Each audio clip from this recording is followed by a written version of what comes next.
Tiago's actually going to lurk up on him. He did get the shield off, thankfully, so CRR has an edge, at least in the time being. He's going to go to a full fight here. That SMG spray comes down. He easily takes out Tiago. There we go. CRR getting another 4-point there. Going to be able to work his way up. Is one of those ones that...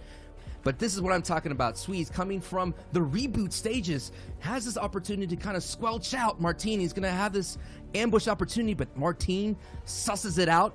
And now he has his opportunity here to keep adding it on. Martine going to go ahead and get right into the box using that heavy sniper that he got from the safe house. Martine now, this is the guy that just racked up so many elims, the most elims in the grand finals. Now on the back foot, and he's going to have to get this squeeze out right now. Only one shotgun here, Balla, and he has to fall back a little bit. This is scary. This is dangerous. Now down to 5 HP. It's not looking good for Martine. Martine now on trying to bait out the bandage. And now he just kind of disengages here. He's running for his life. Yeah, but he doesn't really have that many mats to actually contend with this. He's just got to find a brick box to hopefully pop a bandage or two. But now they play right on his wall again. Finally some space, but not enough. As Sweeze is going to be able to react to the edits that Martine tried to push onto him. Stopping players who are on fire, in a sense, in their tracks. Artur on the side of the map starts things off strong. Already going to be able to get in the box, but no, well played from Seventor on the other side to get right back down the mountain and into a box of his own. This third party now is going to slow things down, but no, actually, Artur keeps the gas up and finishes the fights. Has plenty of time now to really assess the situation. Definitely turned some heads and still performing pretty well. I drop, not gonna expect this at all, and yes, a big one pump from that legendary pump shotgun will easily drop Hen, really solidify his spot at 15th right now. We're looking at Anas, who took out Mr. Savage in the last game. This fight that's been unfolding throughout all of the games. Every single 6 game yesterday happened, and Anas came out on top of Frenzy. He's gonna do it again. This guy does not stop. Every single time this early game fight happens, he's there. But this time, it's different because there's a third party in the mix, which was not happening yesterday. Most importantly, you're going to want to find yourself up on a hill or inside a house that you can refarm. That is yours. Safe, but no, Alpha, not safe. I feel like this is deja vu. I've seen a fight happening right here every single time. Sneaky business, and yes, it was Maestro again trying to bait that house, but I mean, sometimes this play is kind of read a lot because we already saw it happen. We did see Wolfies have a great game 1 and game 2. About at this time, he was turned up the heat a little bit as Wolfie is trying to get this elim on the board right now. He's going to go ahead and use that heavy to get right inside the box, and the aggression from Wolfie pays off with a big major bite on Trulex right there, Balla. But this is what we've been seeing from Wolfies. He starts off very hot. This is what they do in the pro scene. You're going to see them attack from so many different ways, trying to find weakness inside this defense. And CRR is going to look from the bottom side, gets right in there, pushes right on through. And nice aggression with that weapon placement there, Balla. Taking advantage of the mistake there from Rezon, just barely underneath his stairs. Unfortunately, that's going to solidify his elimination there from CRR, but there we go. Another sneak attack for Strokey on the Mongrel. This could be huge for Mongrel's continued presence in the grand finals, and he is going to take some big beams. Already down to no shield in this engagement. For Strokey is going to come really fast on top of this build. Strokey had a great time in the qualifiers. He got himself into this, not looking for that start. No doubt adding Mongrel to that list of elims will get you there. Has a great kit, and he has Mongrel on the back foot here in that bandage bazooka. It's that sign that know that I am in trouble, but FaZe Mongrel has the skill to fight back, and that is what we're doing. They're about even in the life lead. Bandage Bazooka goes out, gives us a moment to breathe. The tac shotguns are coming down, raining down on Mongrel. Mongrel, one of those people who coined the term of 1 HP, trying to stay away from that 1 HP vibe here, Balla. And he will go down, and you have to wonder there, that is definitely not a fight that Mongrel wanted to engage in at all. Strokey had all of the... for the most part.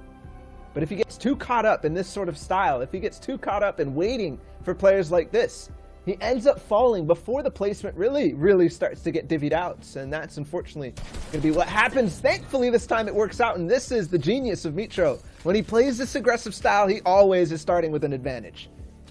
MMB still represented here. Mitro doing the best out of Mongrel and Benji.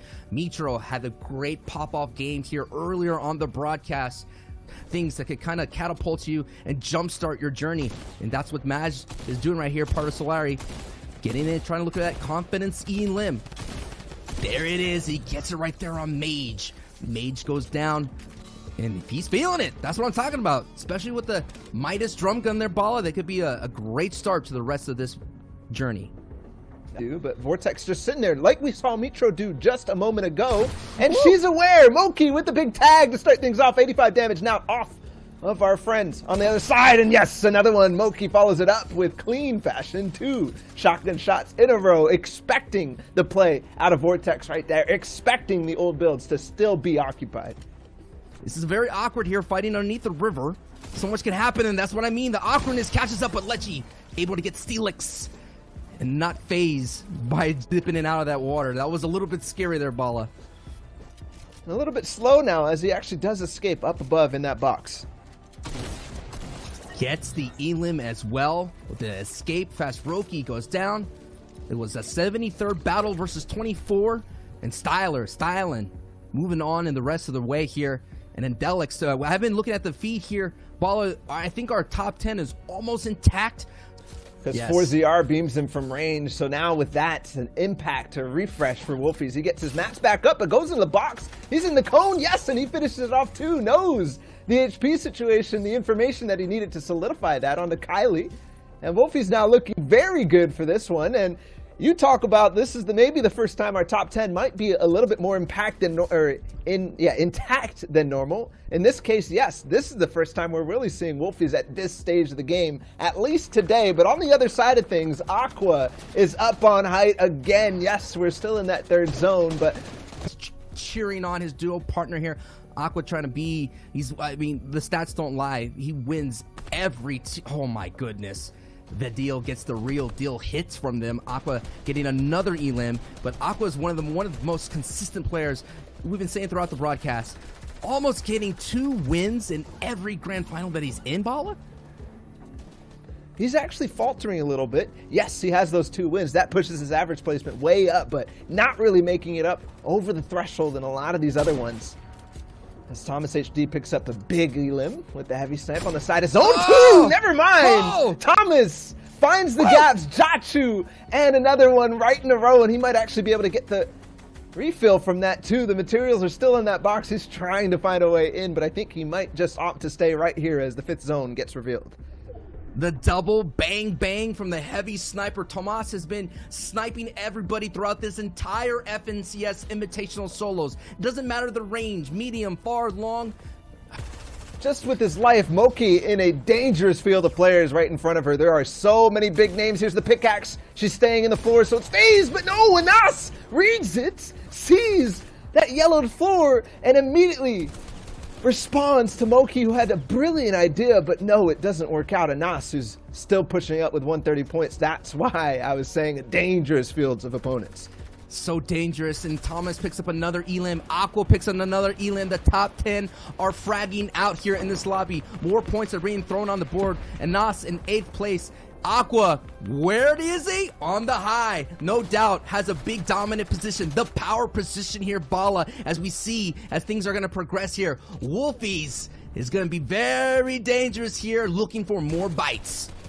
And this is it. Wolfies was playing such a good placement game yesterday, game after game. He had some of the best average placements over everybody, really, except for Janice.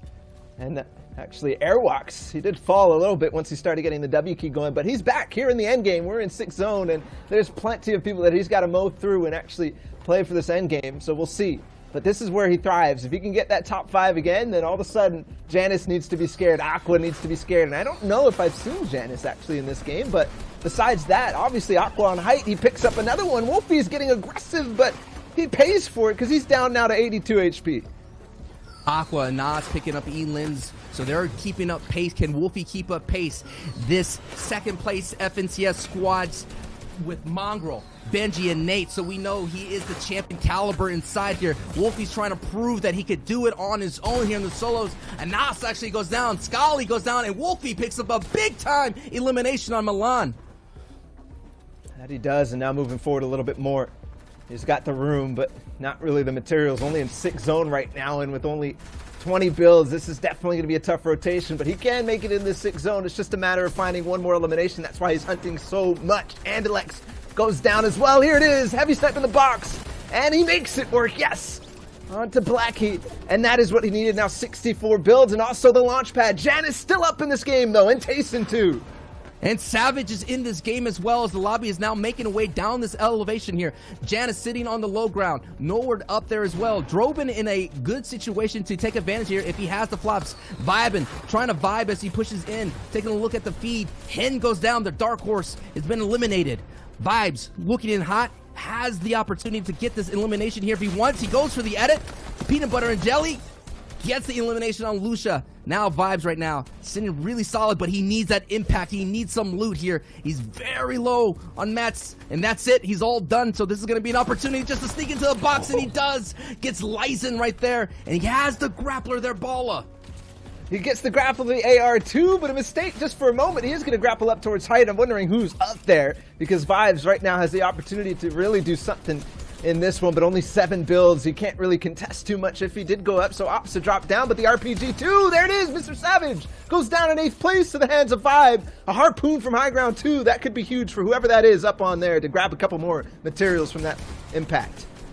All eyes are on Vibes right now with the rocket launcher, but all eyes as well should be on Aqua. Where is this man doing? He is on fire with the power position here, Balla.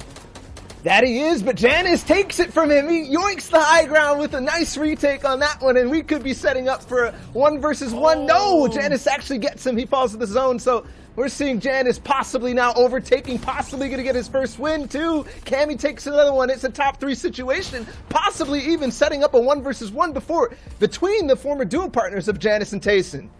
This is a big time. We got 1st place, 4th place in the fight. Cammy is in here as well. This is going to be a high time here. Victory Royale imminent here. Top 3 situation. Cammy with the defense on Tayson. Now it's a 1v1 Balla. 1 versus 1, here it is. This is going to slow down a little bit because the old builds in the mountain. Janus is going to take advantage of that. So plenty of time to breathe for Janus, but I want to see his materials. I want to see how much he actually has left in the tank. Same with Cammy. Obviously, he just got that elimination down low. So it all is right now, Janus trying to open up these sightlines, trying to get a little bit of damage onto Cammy. But there's floppers and slurpfish for Janus, so this is what he's playing for right now. This is all it takes if you get in these situations. If you go into it with a setup as grand as this, there's almost no way you can lose this, but you never know where this zone takes you. It is Cammy who's coming from 22nd place, going against 1st place. No doubt this is a monster game for Cammy, as doing all that he can to get Janus at the high ground. The flops were a key factor, as Janus predicts with a big-time hit against Cammy. Janus there with the Victory Royale, holding that number 1 spot, 229 points. He's pulled out ahead of Aqua, but look, the top 3 have not changed based on their top 5 placement, Balla.